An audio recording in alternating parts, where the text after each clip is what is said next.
let's construct our collar. So you should have 2 pieces of fashion fabric and 1 piece of interfacing, just like the yoke did. Put your interfacing behind one of the pieces of fashion fabric and pin around it to hold the 2 pieces together. This piece, this collar, or part of the collar that has the interfacing in it, is the upper collar. So this is the side that people will see when your collar is rolled back. All right. The other side that does not have the interfacing is the under collar. Once you've pinned your interfacing into the upper collar, go ahead and do a diagonal basting stitch through the center of it, just like we did on the yoke.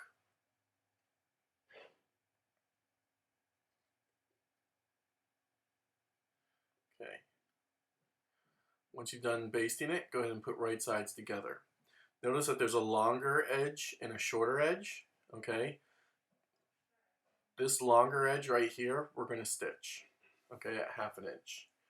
The shorter edge is the neckline. That's the part of the collar that attaches to the neckline. So I'm stitching along the longer edge at 1/2 inch.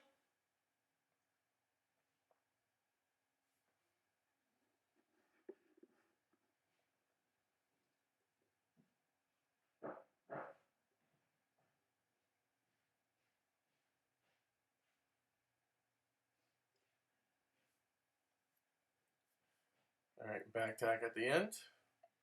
Good. Now, we're going to press this seam open.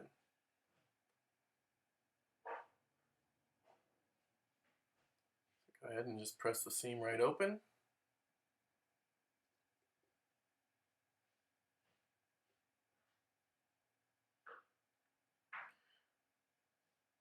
Okay.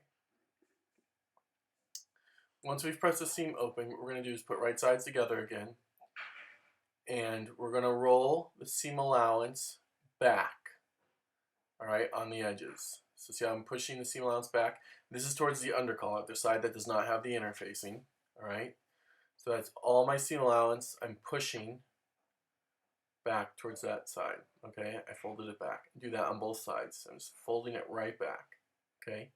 And this is just on the 2 sides that I'm doing this.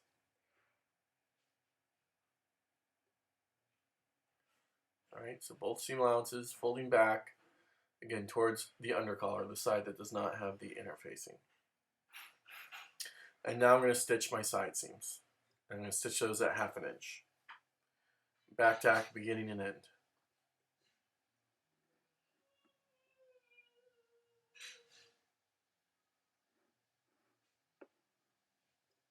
Make sure you're stitching that seam allowance exactly how you pinned it, where it's folded back.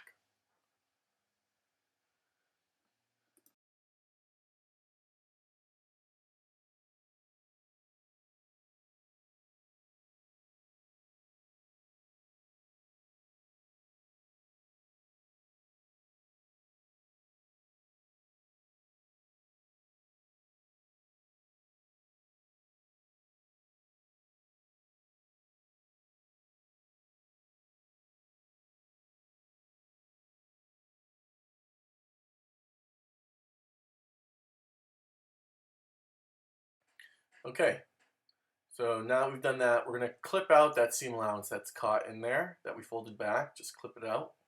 It's between your stitching and the cut edge. All right.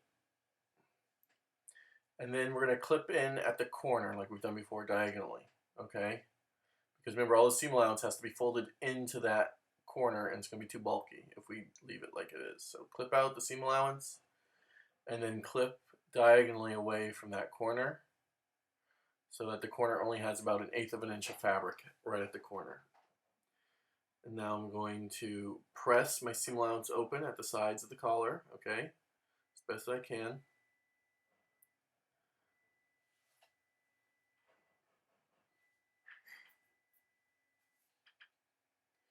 And I'll do the other side as well.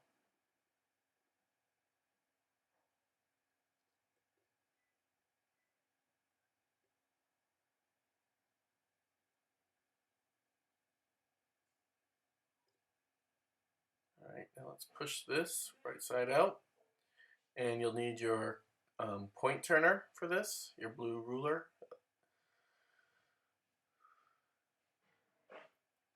I have a different looking one, but don't let it confuse you. Yours will work just as well. And gently massage out the corners. Don't push too hard or you'll puncture them and then you'll have to go back and stitch them again. All right, so there's one. And now push out the other one. Again, gently massage it out. There we go. Okay, so this side is my upper collar because I can see my basting. I'm going to flip it around to the under collar. Again, the under collar does not have the interfacing in it. And I'm going to pull back a 1/16 of an inch of my upper collar so I can see it on the back where my under collar is. And I'm just going to roll that back as I iron it. Okay, that makes sure that my seam isn't showing in the front. It will only be underneath. Okay, so do that on the sides as well.